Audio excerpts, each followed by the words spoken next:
Fenugreek/Methi. Makakatulong ba talaga sa asukal? Hello, ka-senior! Welcome na naman sa ating ka-senior health tips, kung saan pinag-uusapan natin ang simpleng kaalaman na pwedeng makadagdag ng mas maraming taon sa ating buhay. Marami ang nagtatanong tungkol sa fenugreek o kilala rin bilang methi.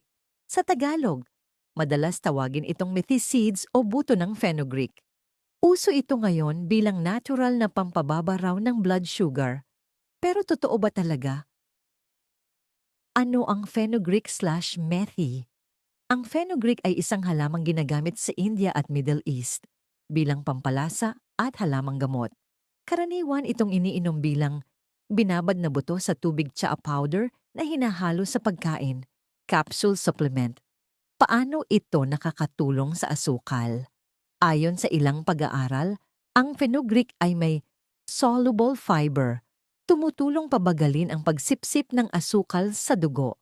Compounds na pwedeng mag-improve ng insulin sensitivity. Maaring makatulong sa pagkontrol ng fasting blood sugar.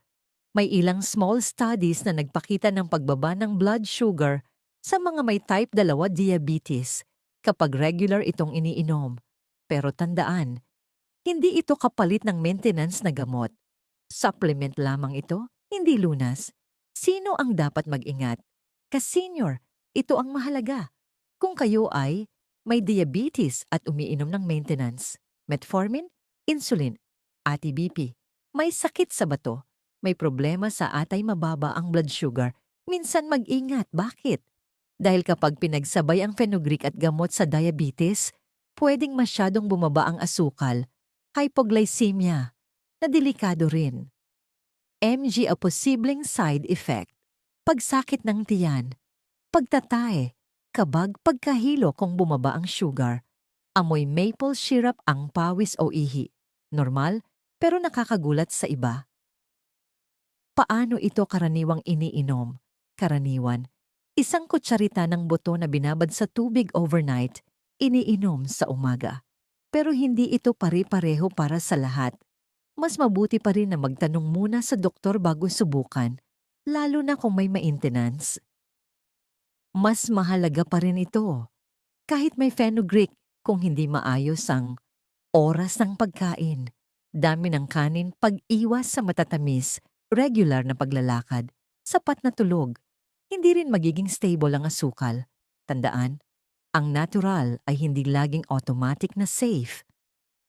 Senior, kung kayo ay 60 pataas at may diabetes o pre-diabetes, huwag basta-basta susubok ng anumang herbal nang walang gabay. Mas mabuti ang sigurado kaysa magsisi. Kung may natutunan kayo ngayon, paki-comment kung ilang taon na kayo at saan kayo nanonood. Paki-like at paki-share para mas maraming ka-senior ang maging maingat sa kanilang kalusugan. At huwag kalimutan, kumonsulta pa rin sa inyong doktor bago magdagdag o magbawas ng anumang gamot o herbal supplement. God bless, ka-senior!